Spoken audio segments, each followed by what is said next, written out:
Hi, I'm Gaviola. Welcome to the Peak on Global, where we break down what's trending in the business world and what you need to know to stay ahead of the curve. Joining me now is Brett Chang from the Peak podcast. Welcome, Brett. Hey, it's great to be with you. Brett, one of the big business stories of the year is the nightmare that was air travel, particularly the summer and that period leading up to it. People wanted to get away after holding back. I totally get it. It was dubbed revenge travel, and airports and airlines, well, they couldn't keep up. Your thoughts, Brett? Were you caught up in this? Oh, yes, and I was a victim of a 3-hour customs line at Pearson over the summer there. But I think what really it showed is two things. One, governments did not have the capacity or did not build up the capacity or expect that there would be such a surge in interest in getting back to traveling. And so that caused massive lines at airports, that caused huge issues at passport offices, and it kind of trickled down to even non-travel services like getting SIM cards out. But at the same time, airlines have systemic issues that they're trying to deal with, and they have yet to work through those. So these are shortages in staff, and so they're still trying to work through those. But it looks like we may be seeing brighter travel days over the next year.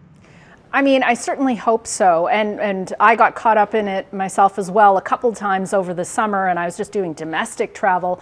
I wanted to find out why this was going on. So analysts told me that in addition to some overbooking, which is something that airlines did even pre-pandemic, you combine that with staffing shortages, and that was really kind of the catalyst for all of this. So my question is, are long lineups and lots of delays and cancellations, are those going to be the norm every time there's a surge in demand, like a busy holiday season or March break or inclement weather or all of the above?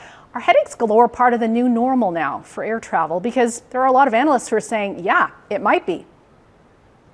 The good thing is that the government seems to have gotten their act together. And so these long customs lines and security lines that you were seeing at airports across the country at the beginning of the return to travel, those don't really exist anymore. So we've gotten past that, which is great. But you're absolutely right that airlines, they still have staffing shortages and systemic problems that they're trying to work through. And until they do that, I think we'll be in a tough travel situation. So hopefully they get their act together as well this year. But I'm not holding my breath because these have been around for a long time now.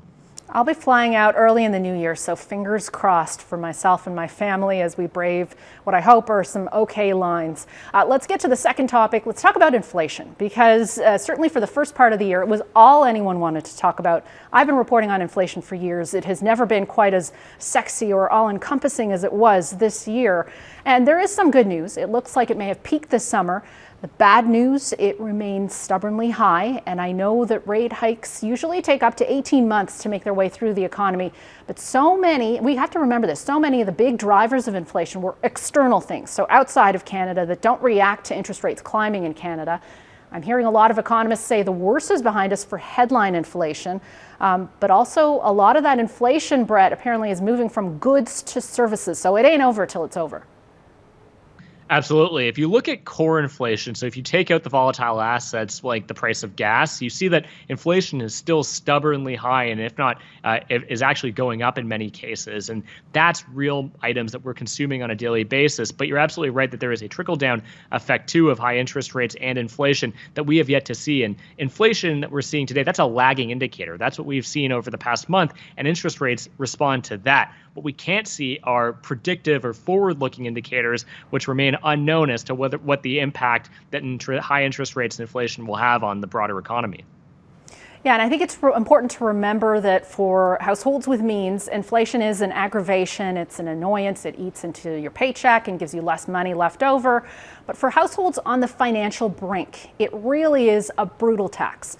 It can push households into financial disarray. It can cause low-income families to, as we've seen in the polls, deprive themselves of nutritious food and medication. And in some cases, it can force some people into homelessness that would otherwise have a roof over their head. It is really important to get this under control. And the one solution we have is with the central bank cooling the economy, cooling demand to bring prices down. And important to remember, too, that inflation, there's a psychological aspect. It can be a self-fulfilling prophecy, too. If people think prices are going to go up, that drives demand, too. So inflation expectations do need to be doused. I'm simplifying all of this, of course, but it is super complex stuff. It's very complex. And we talk euphemistically about cooling the economy. The really challenging thing is that in practice, what cooling the economy means is that they want to see the unemployment rate go up.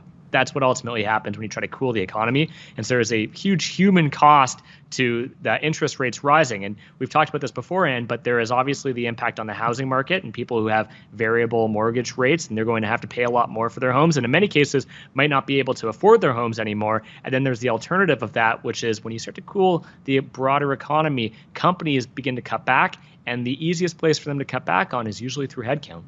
Right, and that is the piece of it too that I think scares most households.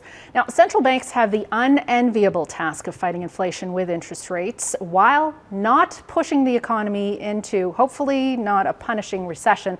I liken this to trying to land a plane on a teeny tiny runway under turbulent conditions that we've never seen before. Quite frankly, thinking about it makes my palms sweat a little bit. I would not want to be driving that plane.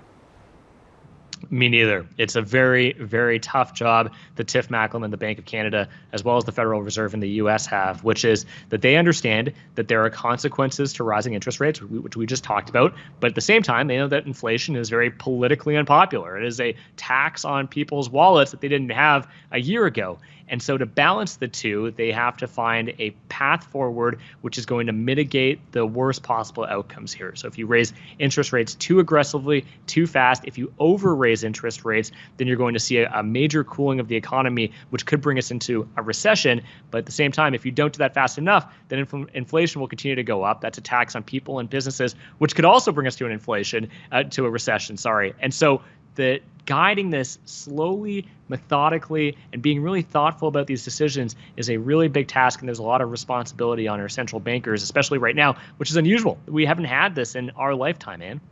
Yeah, for most people anyway.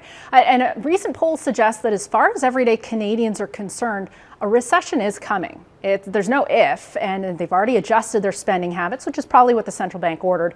And the bond market has been flashing signs that the smart money expects a deep recession here in Canada. Brett, that worried me a little bit. Now, economists are divided on whether we go into a recession or avoid one altogether in 2023. What are your thoughts?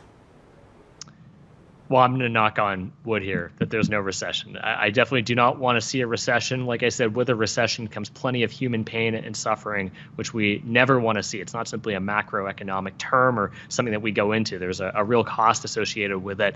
And so I hope there's no recession.